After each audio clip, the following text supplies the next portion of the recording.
Assalamualaikum warahmatullahi wabarakatuh. Jadi, saya di sini saat Immanuel Soloho akan memperjawabkan beberapa pertanyaan dari soal-soal sejarah. Mari kita simak video ini bersama-sama. Oke, pertanyaan pertama. Di manakah dilaksanakannya penulisan proklamasi berlangsung? Nah, jawabannya itu adalah di Rumah Laksamana Maeda, terutama di Jalan Imam Bonjol nomor 1, Jakarta. Hasil rapat para pemuda pada tahun 15 Agustus 1945. Nah, apa hasil dari rapat tersebut?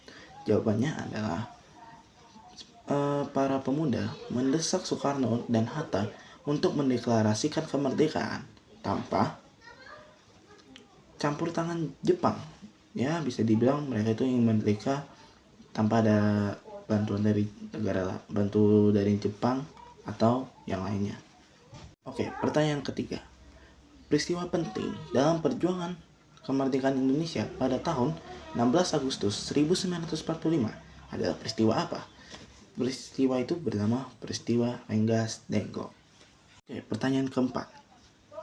Oke, kami bangsa Indonesia dengan ini menyatakan kemerdekaan. Nah, kira-kira siapa yang berpikiran dalam mengucapkan kata-kata ini? Jadi, orang yang mengucapkan kata-kata itu tidak lain dan tidak bukan adalah Ahmad Subarjo. Tokoh yang mengusulkan penantangan dalam teks proklamasi yaitu Soekarno dan Hatta. Siapa yang mengusulkannya? Dan tidak lain adalah Soekarni. Tidak beda jauh ya dengan Soekarno dan juga Soekarni. Bahkan saya juga sendiri bingung saking samanya. Oke, kita ke pertanyaan selanjutnya. Mengapa rumah Insinyur Soekarno dijadikan tempat untuk pembacaan teks proklamasi? Bisa saya simpulkan bahwa sebenarnya proklamasi itu ingin diadakan di lapangan Ikada, tetapi dikarenakan kurangnya keamanan dan banyaknya tentara Jepang yang masih menjaga ketat di sana, jadi dipilihlah tempat Insinyur Soekarno sebagai tempat yang aman dalam mengucapkan teks proklamasi kemerdekaan.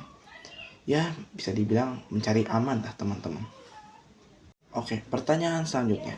Kenapa alasan untuk mendatangkan teks proklamasi Soekarno dan Hatta itu atas nama bangsa Indonesia? Karena jawabannya adalah dikarenakan kemerdekaan itu tuh bukan milik perorangan, tapi milik semuanya. Dan itu merupakan suatu representasi dari seluruh rakyat Indonesia dari Sabang dan juga sampai Merauke. Jadi bisa disimpulkan kita ini semua bangsa Indonesia turut atas kemerdekaan Indonesia itu sendiri. Jadi kita harus selalu bersama. Ya. Oke, pertanyaan selanjutnya. Mengapa adanya peristiwa Rengas Dengklok? Oke. Aku mau menjelaskan bahwa peristiwa Rengas Dengklok itu tuh terjadi karena adanya perbedaan pendapat dari golongan muda dan juga golongan tua.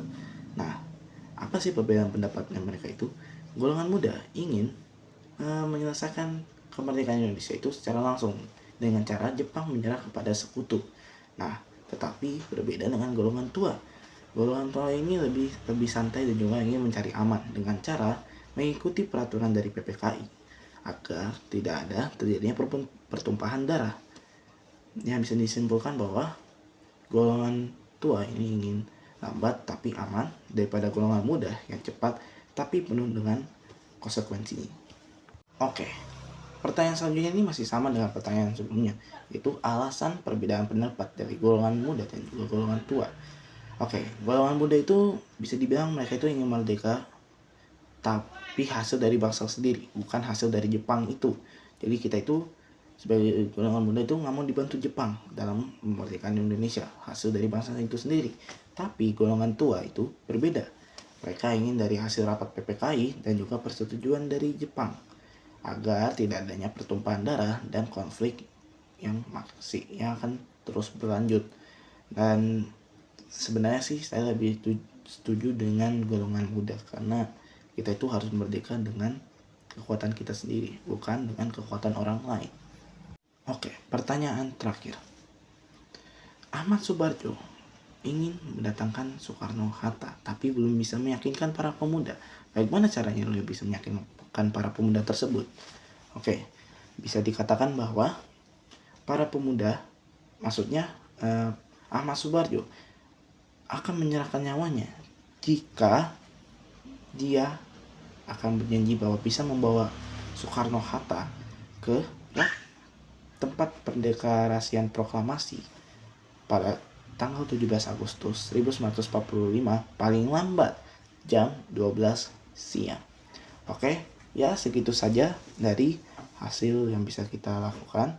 Terima kasih sudah simak video ini. Mohon maaf jika masih ada yang kurang. Wassalamualaikum warahmatullahi wabarakatuh.